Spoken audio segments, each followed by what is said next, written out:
Uh-oh, this scares me. We've got Mercury on the move. It's not going backwards, I hope. Not yet. We have another month before we have to jump off that particular bridge. No, Mercury, the planet of communication, is leaving the sign of Aquarius, where it's been for the last 3 weeks, and headed today into the sign of Pisces. And wherever Mercury is, it stays in the sign for 21 days, and it's where you're going to really be concentrating your intellectual capacities, what you're going to really be giving some thought to. So for Aquarians, they're going to be giving thought to, how do I make more money? What do I need to do to make more money? How can I make more money? This is not a matter of how can I conserve on my expenses. This is, I got to come up with a plan to make more money. In the next 3 weeks or so, I ought to be able to solidify it for the Aquarian. For Pisces, it's a matter of how do I get my wants and needs met? Pisces is represented by a creature that has no vocal cords. And when Mercury enters their sign, they overcome that tendency to not say what they think or not say what they feel. And so if you have any Pisces friends, you go, how do you feel? Be ready for a big, long answer. For Aries, this is a good time for them to shut up. It's a good time for them just to zip their lip and not take sides. And anything they say is going to be used against them. So it's a good time just to be quiet, do some thinking, don't volunteer for anything, and literally wait for it to pass before you start shooting your mouth off, because Aries have the right to remain silent. They have no ability. For Tauruses, this energy is great energy for them. It's in their 11th house of hopes, wishes, goals, and objectives. And this is where the Taurus either convinces their friends to help them or manipulates their friends to help them. But either way, it's the Taurus, the group that Taurus hangs with, works to make the Taurus happy, which would be a really nice thing for Taurus. Oh, I got a Taurus or two in the family who you gotta love like that. You gotta like that. Yeah. For Geminis, this energy is now in the 10th house of career and public standing. The legal matters, important matters of the distance are done, and now it's time for professional stuff to go on. And Geminis have to be really careful. There are two things going on. They're not really sure what exactly is going on professionally, and they should wait to find out for sure before they take any kind of action. And Geminis hate that. They would rather act if they make a bad decision. They'd rather make another one. But this time, it's the right thing for Geminis just to kind of sit back a little bit and see what shakes out.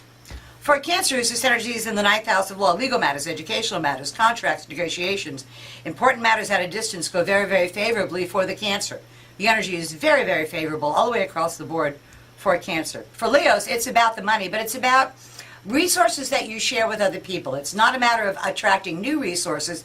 It's taking the resources that you already have and finding out how to capitalize them or how to maximize them, or even better, how to monetize them. But you benefit from other people's resources rather than your own. Okay. And something new comes to light that changes things, that makes the Leo feel better one way or the other. Oh, okay. Which is always nice. Like the sound of that. For Virgos, Mercury in your 7th house of partners means everybody is going, you, and kind of yelling at the Virgo. And I don't know if they're yelling at the Virgo because they're mad, or they're yelling at the Virgo going, you need to step up and do something. I'm not sure what it is.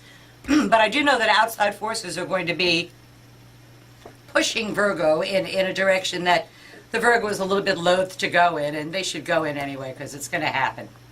For Libras, this energy is in their 6th house of work, health, and responsibilities. And Libras have to be careful not to get saddled with additional responsibilities that will then impact their health.